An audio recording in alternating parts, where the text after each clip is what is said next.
You know that when you're with a friend, parent, lover, spouse, that it is inevitable that they will say something that's going to set you off. It is inevitable. Now, as a rule, when someone says something that is unkind,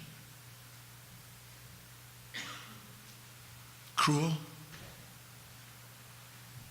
the minute that those words are spoken, it's because they have perceived something in you that has produced that reaction in them. Something you did, and you may not have even done it, produced in them this reaction born of an expectation. You didn't tell me how nice I looked today. And I stewed for 4 hours till I finally let it out when you made a wrong turn. Something as simple as that.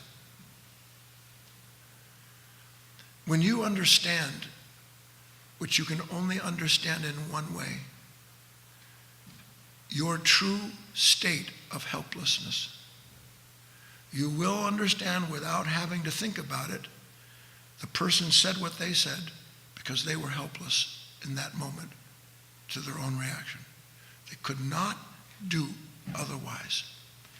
And then, instead of meeting their helpless act with some kind of high-handed attempt to show them they shouldn't speak to you like that,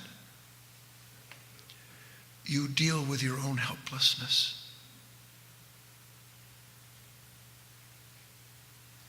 You watch how the part of you wants to come up and have the last say, wants to prove how wrong they were for saying or doing that.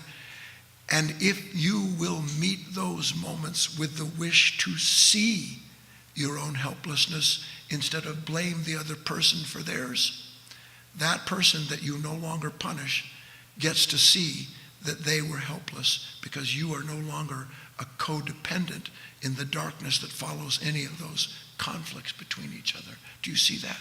How beautiful that is.